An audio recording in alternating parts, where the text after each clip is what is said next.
আসসালামু আলাইকুম। কেমন আছেন সবাই? আশা করি আপনারা সবাই আল্লাহর অশেষ মেহেরবানিতে পরিবার পরিজন নিয়ে ভালো আছেন, সুস্থ আছেন। আমিও আলহামদুলিল্লাহ আল্লাহর অশেষ কৃপায় আমার পরিবারের সবাইকে নিয়ে ভালো আছি। আজকে আরেকটি নতুন ভিডিও নিয়ে চলে আসলাম আপনাদের মাঝে। আজকের ভিডিওটি সকালের নাস্তার পর থেকেই শুরু করে দিয়েছি। আশা করি আপনাদের ভিডিওটি ভালো লাগবে। অফ ক্যামেরায় আমি আজকে সকালের নাস্তাটা সেরে নিয়েছি। তারপরে সংসারে আরও অন্য কাজ সেরে নিয়েছি। তারপরে এই যে চলে আসলাম আমাদের বেডরুমের বিছানাটা উঠানোর জন্য। আজকে আমার ছোট ছেলেটা তাড়াতাড়ি ঘুম থেকে উঠে গিয়েছে। আপনাদের ভাইও ও সকালবেলা নাস্তা করে ব্যবসার কাজে বাইরে চলে গিয়েছে। ভাবলাম আজকে সকাল সকাল যখন তারা সবাই উঠে গিয়েছে, এই জন্য আজকে তাড়াতাড়ি বেডগুলো উঠিয়ে তাড়াতাড়ি অন্য কাজ সেরে নিব। এর জন্য চলে আসলাম বিছানাটা উঠানোর জন্য। অফ ক্যামেরায় কিন্তু আমি আরও 2টা রুমের বিছানা উঠিয়ে নিয়েছি। পুরো রুমটা ঝাড়ু দিয়ে নিয়েছি, শুধু এই রুমটা বাকি ছিল। বিছানাটা উঠিয়ে তারপর একটু বেডশিটটা ঝেড়ে নিচ্ছি। তারপরে কিন্তু মাঝখানে খাটটা একটু পরিষ্কার করে নিলাম। এই খাটটা দেখা যায় আমার দিন 2-3 বার পরিষ্কার করতে হয়, কেননা এই খাটটা জানালার পাশে। এর জন্য সবসময় জানালা দিয়ে খালি ধুলাবালি আসতেই থাকে। আর আমার যখনই সময় পাই তখনই দেখা যায় 2-3 বার এই খাটটা পরিষ্কার করতে হয়। তারপরে বেডের উপরে কিছু জিনিসপত্র এখন এই আলমারিতে রেখে দিচ্ছি। এখন কিন্তু তেমন একটা শীত পড়ে না। দেখা যায় সকাল বেলা একটু শীত পড়ে, তারপরে শেষ রাত্রে একটু শীত পড়ে। আমি কিন্তু কম্বল কমফোর্টার উঠিয়ে রেখে দিয়েছি। এখন দেখা যায় একটি খাতা গায়ে দিয়ে নিলেই হয়, তেমন একটা শীত পড়ে না। খাতাটার তেমন একটা প্রয়োজন হয় না। শেষ রাত্রে খাতাটা গায়ে দেওয়ার জন্য এর জন্য বেডে রেখে দেই। শীতটা কমে গিয়েছে, এখন আর কমফোর্টার বা ল্যাপের বা কম্বলের প্রয়োজন হয় না। এর জন্য আমি এইগুলো ধুয়ে তারপর উঠিয়ে রেখে দিয়েছি। তারপরে আমার বেডের পাশে এই যে আমার সেলাই মেশিনটা রেখেছি, যে ভাবলাম যে মেশিনটা একটু পরিষ্কার করে নিই। এই রুমটায় আমার ছোট ছেলেটা বেশিক্ষণ সময় খেলাধুলা করে, এই জন্য দেখা যায় প্রতিদিন এই রুমটায় আমার 3-4 বার পরিষ্কার করতে হয়। ছোট মানুষ তো সারাক্ষণ এইটা ওইটা আউলাতেই থাকে।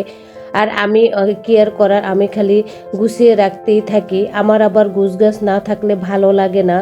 যদি দেখা যায় আমার বাসাটা গোছগাছ থাকে, পরিপাটি থাকে, আমি তখন আমার মনের দিক থেকেও ভালো থাকি, স্বস্তি পাই। আর যদি অগুছানো থাকে তাহলে দেখা যায় আমার মন মেজাজ খারাপ থাকে, আরও খিটখিটে থাকে। বেডগুলো উঠানোর পরে তারপরে কিছু ঝাড়া মোছার কাজ সেরে নিয়েছি। তারপরে ভাবলাম যে সামনে রোজা আসতেছে, এখন এই পাপোশগুলো ধুয়ে দেই। সব পাপোশগুলো ধুবো না, 3-4টার মতো পাপোশ আজকে ধুয়ে দেব। 2 বাথরুমের সামনে 2টা পাপোশ, আর আরেকটা বেডরুমের সামনের পাপোশটা, আর আমার বড় ছেলের বেডরুমের সামনের পাপোশটা আজকে ধুয়ে দিব। যে সামনে রোজা আসতেছে, এই ভারী কাজগুলো এখনই সেরে নিই, পরে দেখা যায় রোজার ভিতরে আর এগুলো করতে পারবো না। রোজা থেকে ভারী কাজগুলো করলে দেখা যায় শরীর খুবই ক্লান্ত লাগে। এই জন্য রোজা আসার আগে কিছু কাজ সেরে নিব। তার জন্য আজকে পাপোশগুলো ভিজিয়ে রেখে দিয়েছি। তারপর অফ ক্যামেরায় কিন্তু আমি ধুয়ে ছাদে রোদ্রে দিয়ে এসেছি। তারপরে চলে আসলাম দুপুরে রান্না করতে। দুপুরে আজকে রান্না করব সিম আলু দিয়ে। আজকে আমাদের বরিশাল এলাকায় এটাকে বলে ভাতরা করা, আর আমার শাশুড়ি বাড়ি এলাকায় এটা বলে সিমের চরচরা। আপনাদের কোন এলাকায় কি বলে আমাকে কিন্তু কমেন্টে জানাবেন। আর লাউ দিয়ে টেংরা মাছ দিয়ে রান্না করব আজকে, আপনাদের সাথে রেসিপি আকারে শেয়ার করব। এর জন্য প্রথমে দেখিয়ে দিচ্ছি যে আমি সিম আলু দিয়ে কিভাবে ভাজিটা করব। প্রথমে সিম আলুটা দিয়ে সিদ্ধ করার জন্য পরিমাণ মতো পানি দিয়ে দিয়েছি। তারপরে পরিমাণ মতো লবণ দিয়ে আমি রাইস কুকারে বসিয়ে দিয়েছি। তারপরে ঢাকনা দিয়ে ঢেকে এইটা আলু আর সিমটাকে সিদ্ধ করে নিব। সকালবেলা ঘুম থেকে উঠে তারপরে ফজরের নামাজটা পড়ে এই যে রান্নার কাজে রান্নাঘরে চলে আসি। রান্না করতে করতে দেখা যায় 7টা 8টা বেজে যায়। তারপরে কিছু কোনো রকমে নাস্তা সেরে তারপরে সংসারে অন্যান্য কাজ করতে থাকি। আবার ছোট বাচ্চা আছে, ছোট বাচ্চা ঘুম থেকে উঠলে ওর কে সময় দিতে হবে, ওকে খাওয়াতে হবে, আপনাদের ভাইকে আবার নাস্তা দিতে হবে, আবার নাস্তার পরে টেবিলটা মুছতে হবে। আমি মনে করি এইভাবেই প্রত্যেকটা গৃহিণী সারা দিন সেই সংসারের কাজে লেগে থাকে, স্বামী সন্তান নিয়ে সংসার নিয়ে ব্যস্ত থাকে। এইভাবে আমিও সারা দিন স্বামী সন্তান নিয়ে ব্যস্ত থাকি। তাদেরকে কিভাবে ভালো রাখা যায়, তারা কিভাবে ভালো থাকবে, তারা কি খেলে তাদের শরীরটা ভালো থাকবে, সুস্থ থাকবে, সারাক্ষণ এই নিয়েই ব্যস্ত থাকি। ওদিকে দেখা যায় দিন শেষে নিজেকে সময় দেওয়ার সুযোগ পাই না। আমার সংসার জীবনের 10 বছর প্লাস এই সংসার জীবনটা কিন্তু আমি শূন্য থেকে শুরু করে দিয়েছি। আজকে মাশাআল্লাহ আমার সংসারে এমন কোনো জিনিস নেই যে আমি না করেছি। দেখা যায় সংসারে ঘর করেছি, বাড়ি করেছি, মাশাআল্লাহ সংসারের টুকিটাকি সবই আল্লাহ তাআলা আমাকে করার তৌফিক দান করেছে। এই যে এত কিছু করেছি এগুলো কিন্তু নিজে ভালোবেসে করেছি, নিজের মনে করে করেছি। আমি মনে করি প্রত্যেকটা গৃহিণী এইভাবে সংসার শূন্য থেকে শুরু করে সব কিছু করে থাকে। তো দিন শেষে যদি দেখি এই সংসারে এত কিছু করেছি, স্বামী সন্তান সংসারে এই যে ঘর বাড়ি জিনিসপত্র আসবাবপত্র এগুলো কিছুই আমার না, তখন আমার কেমন লাগবো?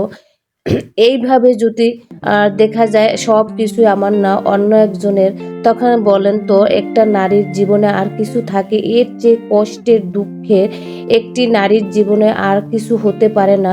এমন একটি ঘটনা আমার পাশের বাড়ির এক ভাবির ক্ষেত্রে হয়েছে। দেখা যায় তার সংসার জীবন 15-16 বছর মেবি হবে। তার ছেলে সন্তান বড় হয়ে গিয়েছে। হঠাৎ করে একদিন শুনতে পায় যে তার স্বামী আরেকটা বিয়ে করেছে। তারপরে বিয়ে গোপন ছিল 2-3 বছরের মতো। এখন এসে সেই মহিলাকে তার সংসারে এনে উঠিয়েছে।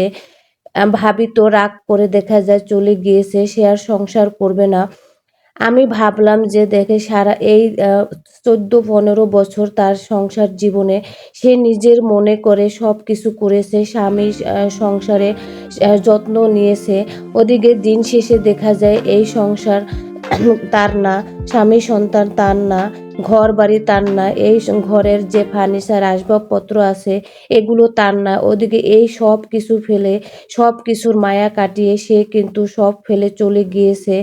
আমার শুনে তো খুব কষ্ট লেগেছে, খুবই খারাপ লেগেছে যে আমরা একজন নারী তা এই সংসারটাকে কত ভালোবেসে তারপরে নিজের মনে করে সব কিছু করি, তারপরে এত কষ্ট করার পরও নিজের দিকে তাকাই না, নিজের শরীর স্বাস্থ্যের দিকে তাকাই না। অসুস্থ শরীর হলেও এই স্বামী সংসারের কথা চিন্তা করে, সন্তানদের কথা চিন্তা করে এই সংসারে সারা দিন পরিশ্রম করে থাকি, সময় দিয়ে থাকি।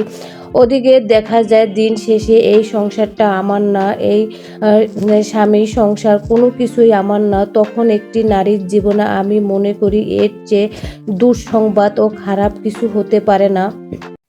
চলে আসি ভিডিওতে। ওদিকে আমি কথা বলতে বলতে কিন্তু লাউটা ট্যাংরা মাছ দিয়ে রান্না করে নিয়েছি। তারপরে এখন সিমটা ভাজি করে নিচ্ছি। সিমে এই ভাজিটা করতে হলে কিন্তু বেশি পরিমাণে পেঁয়াজ কুচি আর রসুন কুচি পরিমাণটা বেশি দিতে হবে। তারপরে ভালোভাবে ভেজে যখন হালকা বাদামি কালার চলে আসবে তখন কিন্তু আমরা সিম আর আলু সিদ্ধটা এখানে দিয়ে দিয়েছি। তারপরে 5-6টা গোটা কাঁচা মরিচ দিয়ে দিয়েছি। এখন আমি ভালোভাবে নেড়ে সিম আর আলুটার ভিতরে আমি শুকনো টালা কাঁচা মরিচ গুঁড়ো করে দিয়ে দিয়েছি।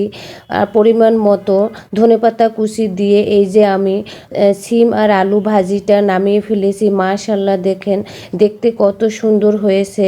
আজকে এই পর্যন্তই। আপনারা সবাই ভালো থাকবেন, সুস্থ থাকবেন। আল্লাহ হাফেজ।